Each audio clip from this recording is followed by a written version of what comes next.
Well, I think Genesis 3:15 really sets the stage for the rest of the Bible and for the redemptive story, because it comes obviously right after the fall. So you have Genesis 1 and 2 where you have the creation, everything is very good. Genesis 1 ends with that statement that God was pleased with all that He'd made. You come to Genesis 3, you have the fall. Satan has fallen in his own heart, lifted up with pride. He now has been cast out of heaven. He's on the earth and now trying to sow rebellion in the hearts of the human creation. And so he does so successfully, sadly, tragically. And out of that, the second person of the Trinity, the eternal Son of God, comes looking for Adam and Eve. They've, of course, hidden themselves. Sin always does that, right? It chases us away from God, causes us to think that God isn't good, doesn't want to see us, isn't willing for us to come, repentantly and find forgiveness. And so that's where they find themselves. And then the eternal Son of God shows up. And it's in that context that He issues not only the curse, which is what we live in, the fallen world we live in, and all of the ramifications of that, both the world at large, our own hearts, the hearts of everyone around us.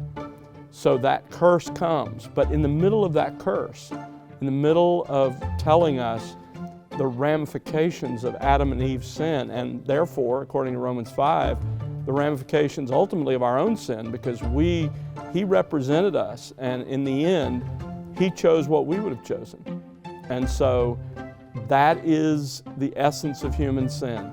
For God to say, this is what I demand of you, and for man to say, I'm going to do something different, and I'm not going to listen and do what God has said, and to rebel against that command. And so in the middle of that comes this beautiful statement where actually God is talking to Satan in the form of the serpent and is pronouncing a curse on him, but in that curse, He lays out what's often been called the proto-evangelicum, that is the first mention of the gospel. And it really is that, because it's only after sin that the gospel is necessary. And immediately after sin, God chooses to bring to light the beauty of the gospel, that there is going to be, and this is the message of Genesis 3:15, that because of God's saving grace, there are going to be two lines of humans. There are going to be those humans that know Him and love Him and that He redeems. There are going to be those that continue to rebel against Him. But in addition to that, the second half of verse 15 says that He's going to send a unique human male who's going to come and ultimately going to deal with Satan. He's going to crush his head, and that means He's going to deal with man's sin problem. When we look at Genesis 3:15, there is some disagreement about the seed of the woman there. Some would say that that's only talking about those descendants of Eve who will be true believers, who will be followers of God. Others would say, no, there's more being said there, that is also about, or is instead about, the fact that the Messiah who would come, that unique human male who would deal with sin, would have a unique conception and birth, would be the seed not of a man and a woman, but the seed of a woman. And therefore, when you look at the gospel, certainly that's true.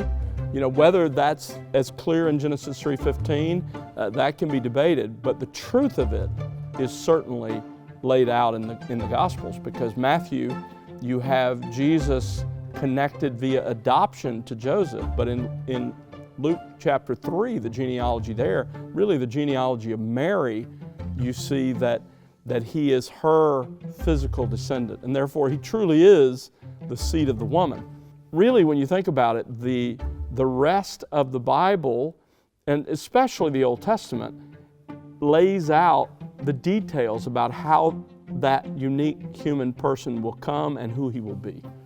And of course, the greatest detail comes in Isaiah, and then you come to the New Testament, you come to the Gospels, and there's the fruition of Genesis 3:15. Here He is who's going to deal with human sin. and he's going to deal with human sin by the sacrifice of himself. And so that is the gospel, and its seeds are really sown in Genesis 3:15, and it comes to full flower in the Gospels.